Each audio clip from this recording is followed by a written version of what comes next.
US President Donald Trump has announced that he is postponing strikes on Iranian power plants by 5 days. He had earlier issued a 48-hour deadline to Iran to open the Strait of Hormuz.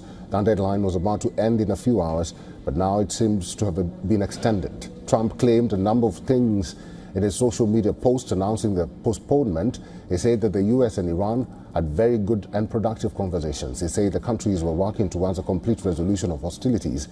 He says the talks had been in-depth, detailed and constructive.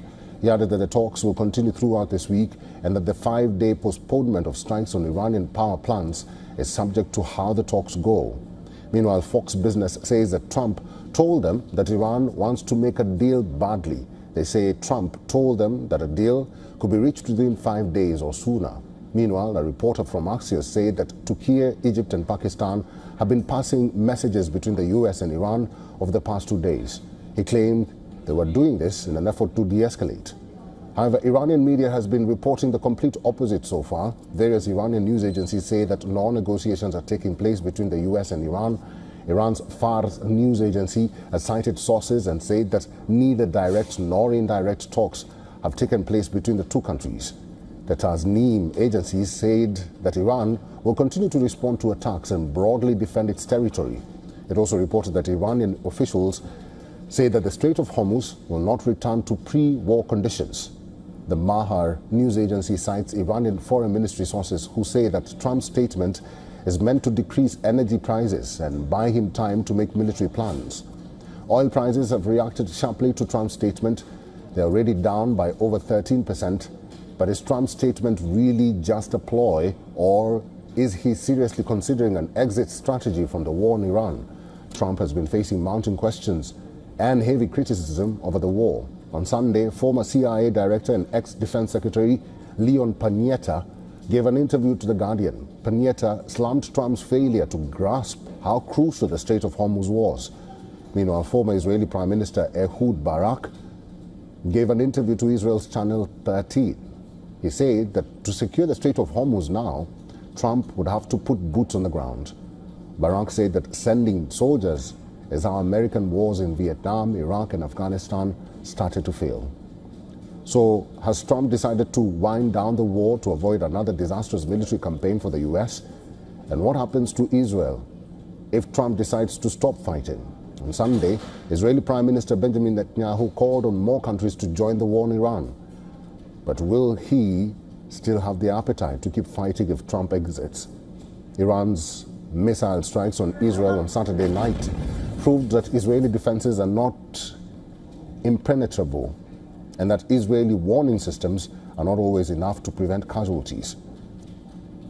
Will the massive damage and Trump's potential exit convince Netanyahu to consider the war on Iran?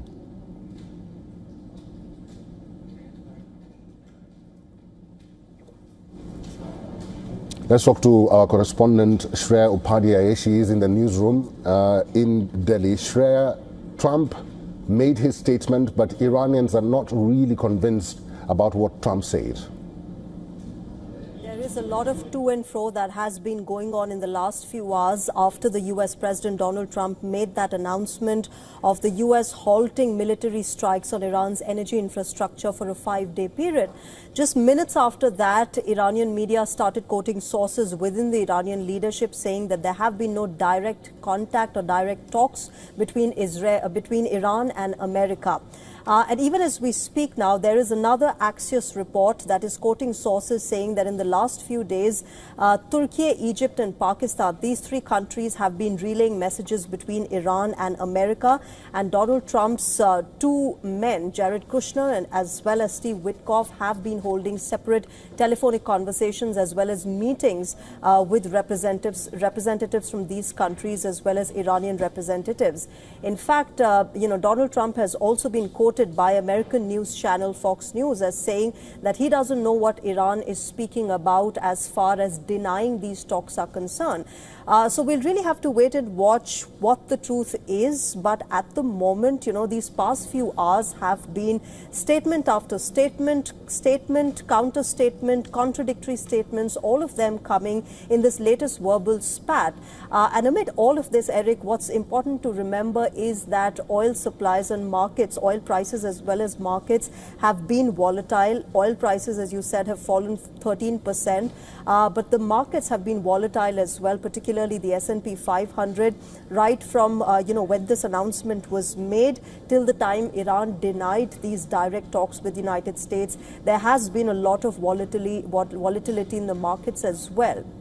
So, even as we discuss this entire announcement and its ramifications, it's important to note that Iranian media has been denying, and Iranian leadership has been denying any sort of direct talks with the United States of America. This to and fro continues. Also important for our viewers to understand is also that, the next few hours will be extremely important, not just because of the kind of, to and fro that we're seeing between Iran and United States of America, but also it's now less than 20 hours since Donald Trump's deadline of opening the Strait of Hormuz ends. It also is, of course, coming amid the fact that he's now announced that 5-day halt. So a lot of developments, rapid developments that are taking place in this West Asia crisis. We will have to wait and see how the next few hours pan out as far as the negotiations between the two sides are concerned, whether they're happening or they haven't happened. My colleague Shreya Upadhyay. Shreya, thank you for that update.